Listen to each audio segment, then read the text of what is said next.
Good morning, everyone. My name is Mahdi Kalaya, and I'm going to talk about improving facial attribute prediction using semantic segmentation.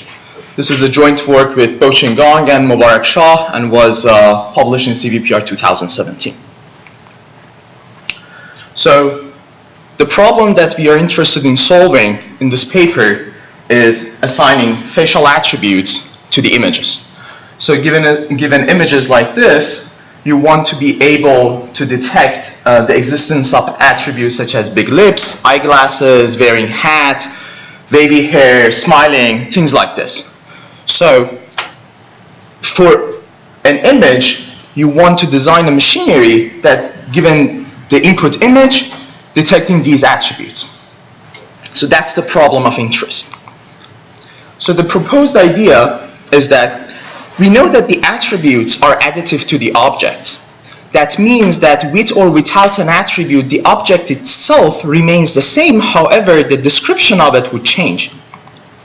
We also know that attributes do not appear in arbitrary regions. For instance, if you are interested in detecting whether a person is smiling or not, it's very likely that you focus around the mouse region.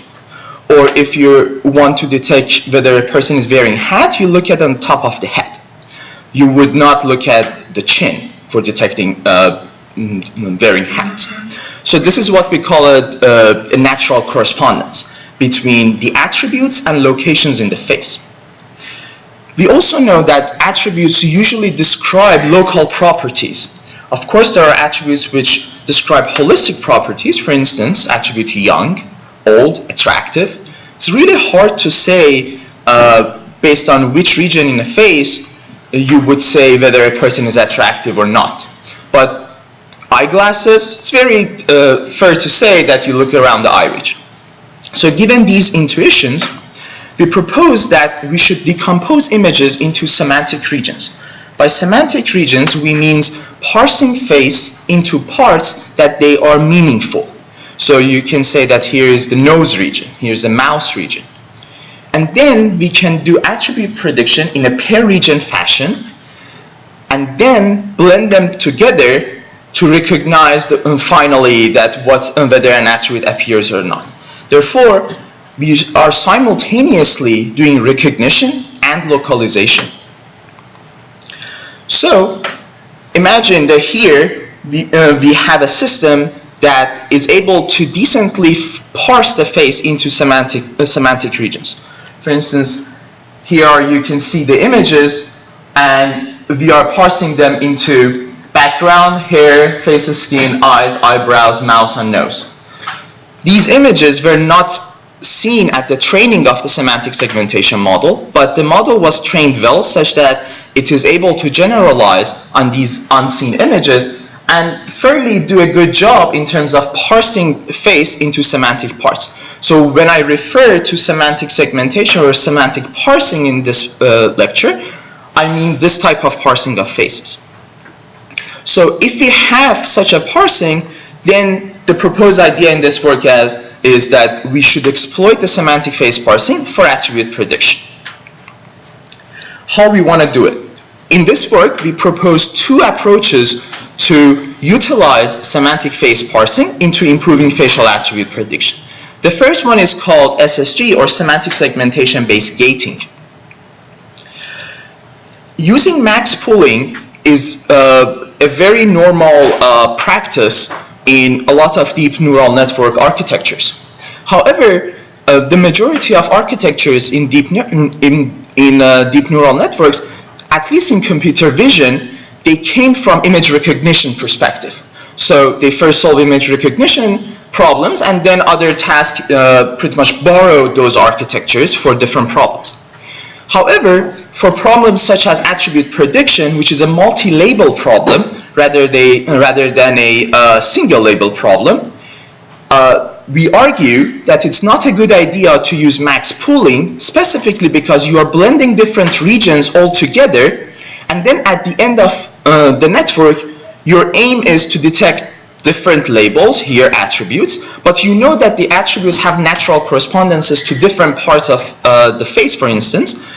So, and that's what we established before. So it's not a good idea to blend everything together while at the end of the network you want to disentangle them. So let's not blend them together via max pooling from the beginning.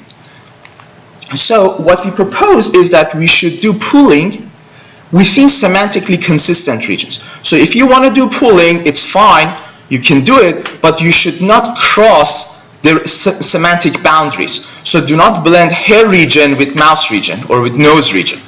So this is the core idea in this work, and we want to build upon it in order to improve facial attribute prediction.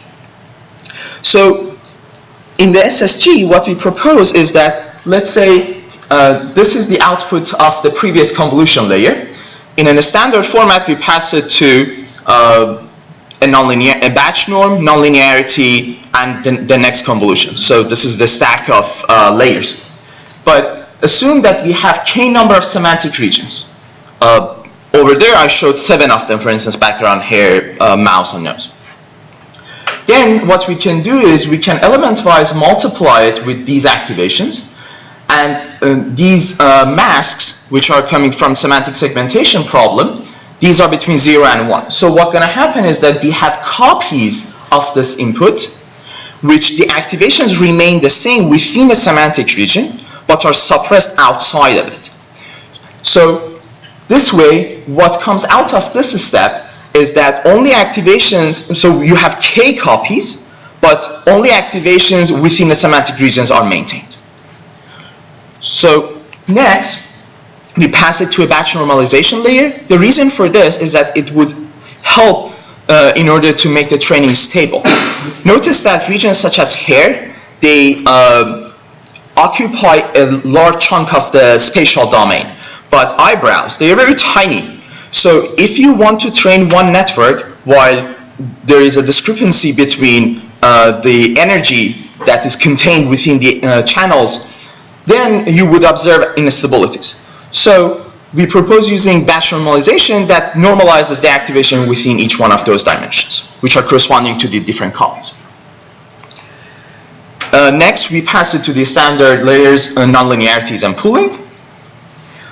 And finally, now we have k number of copies. We want to blend them back together. So we try to learn how to aggregate these pooled activations via one by one convolution layer.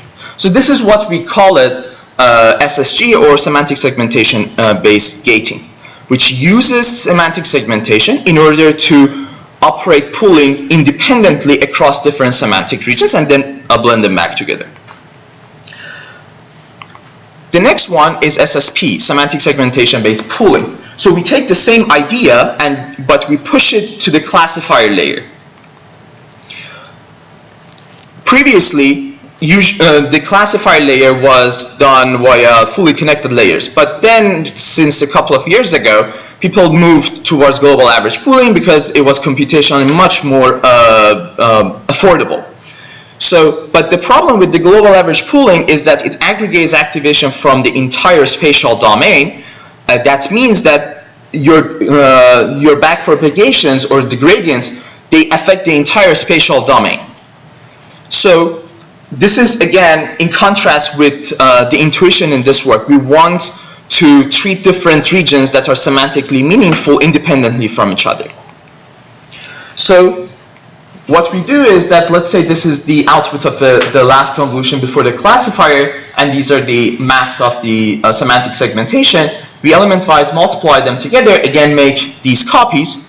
So now if I do global average pooling, I would not have one feature vector for this image. I would have k number of feature vectors for this. Each one of them being aggregated only within one semantic region. So if you look at, let's say, the one which is associated to I, you expect that only the value is influenced solely by the region of the face. Sorry, I. And the same goes on for the other regions. What we want to do, as I mentioned, we want to funnel the backpropagation not through one path, but through multiple paths through the network. And these paths should be semantically meaningful. And that is why the SSP has been designed. So we can pass these features into a fully connected layer to detect attributes. Here, C out shows the number of attributes. For instance, in our experiments, it was 40. But now we don't have one decision score for each attribute, rather we have k number of them, each one being inferred from one of those k regions. How should we combine these together in order to come up with one single decision score? We use a left branch, which tells us how to blend them together. So you can think about it that we want to, in the most naive way, we can simply sum these k decision scores together. But as I mentioned before, if you're detecting eyeglasses, it's better to pay more attention to the eye region. So simply averaging them together gives equal weight to all the decision scores, which is counterintuitive to the core idea of this work. So we put the left branch, which predicts weights of summing them together. So this is like a weighted sum, while the weights are being learned. And the softmax is applied across k regions, so it is across semantic region rather than across attributes. So now we can element-wise multiply them together and sum. This way, we have aggregated features at different regions, predicted their decision scores, and learned how to combine them. So that is what we call as learning what is inferred from where. This branch actually gives us a notion of what is learned from where. If a weight for a certain attribute is high, then it means that the machine is paying more attention to that region for a certain attribute. So up until now, I talked about how we utilize semantic segmentation, but I didn't talk about how we obtain those semantic regions. So we use an encoder-decoder architecture. Here you can see the architecture on the right. For upsampling at the decoder, we simply use upsampling resolution. There was no maintaining of the location of max pooling, as it's been done in a variety of encoder-decoder architectures. And we use losses at different spatial resolution. So usually you just compute the loss at the end of the decoder, but we didn't have enough data to train, and we trained everything from scratch in this paper, either the attribute prediction or the semantic segmentation. So we, in order to compensate for the lack of training data, we added a classifier at different resolution of the decoder. So which means that we have one loss coming from out of this, decomp for 2, this one, and this one. So you have 4 different losses that being aggregated together and backpropagated. We trained our network on Helene-Face dataset, and the labels were pixel level annotations for 7 labels: background, hair, face, skin, eyes, eyebrows, mouth, and nose. And this is, like, if you want to get a sense, the type of images which we trained on. We have RGB image, and we have a annotation, ground truth annotation image, which is of different numbers for different regions. So we did our experiments on a Celeb A data set, and we compared it to state of the art at the time, and I believe it's still, these are the state of the art, I'm not sure. So we did a couple of baseline experiments. The first one was SPPNet. SPPNet was spatial pyramid pooling network, which means that we pool the activation at different locations in the image, and the idea behind this baseline was that we wanted to see that whether the improvement that we are observing is solely because we are pooling at different locations rather than just one pooling from the whole image, or the pooling region being semantically consistent is meaningful. That's why we did the SPPNet. The naive approach was that we simply concatenated the semantic mask with the RGB input and put it at the input of the network. And the bounding box was that, assuming that we have the ground truth location for 5 different fiducial points, left eye, right eye, tip of the nose, left and right of the mouth, and you put a bounding box around them, and we tried with a variety of scales of bounding boxes. The details are in the paper. So the idea behind this experiment was to see whether rigid pooling around the fiducial points versus arbitrary contours which semantic segmentation gives us, and whether there's a benefit in what we have proposed. So these baselines were trying to assess different aspects of our proposed model. We observed that both SSG and SSP are able to outperform current state of the art. In fact, even our average pooling, global average pooling one, was able to outperform state of the art, and the combination of them were further pushing the performance boundaries. The problem with those experiments was that all the papers reported classification error for the syllabate dataset. However, the dataset is very unbalanced. So let's say if the majority of images in the dataset are not bold, if your machine just say not bold, then you get like 90-something accuracy, but you haven't learned anything. So what we reported was that in addition to the classification error, we also reported average precision. Nobody reported average precision before us, so we were not able to compare with anyone else.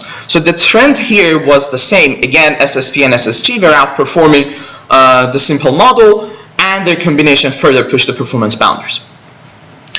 Another way of capturing this unbalanced data was using measuring via balanced accuracy, which Huang et al. Proposed in their paper. So we also used that measure and showed that our proposed models are able to give a state-of-the-art performance. We also did experiments on LFWA, and we observed the same trend. Again, SSG, SSP, both of them are able to outperform global average pooling, and their combination gives us better results. At this point, we pretty much established that semantic segmentation is helping attribute prediction. But we wanted to also know, given the intuition that there's a natural correspondences between attributes and parts of face, that whether the reverse is also true. Can attributes help semantic segmentation? So what we did was we trained that encoder-decoder architecture, which I showed for semantic segmentation, with a tiny addition. We added a classifier at the bottleneck layer and trained the network with two types of data: attribute images and semantic segmentation. The encoder is shared, and the decoder decodes the bottleneck for semantic segmentation, and the classifier does attribute prediction, which means that encoder is sharing weights for two different tasks. So if the semantic segmentation performance improves compared to without using this branch, it means these two tasks should be solved hand in hand. So as you can see here, using with attributes, we can improve the semantic segmentation performance by 4%.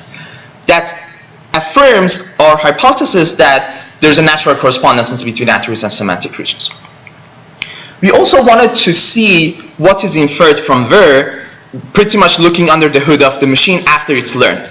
So these are the weights of the left branch in SSP, which gives us the weights of summing different regions together.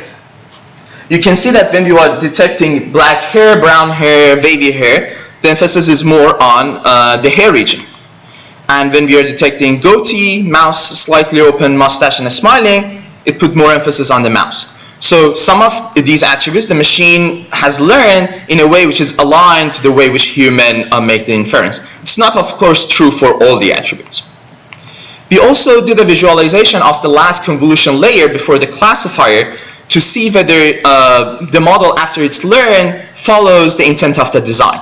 So here it shows the global average pooling. As you can see, the activations are smeared all over the place. When we do SSP, it pinpoints over the fiducial point activations. So in conclusion, we have incorporated semantic face parsing into facial attribute prediction. We are proposing two novel methods in order to how to utilize semantic face parsing. We are showing state-of-the-art results on syllabate and LFWA. And we look at the reverse problem and confirm that indeed these two tasks have natural correspondences with each other and should be solved together. Thank you very much.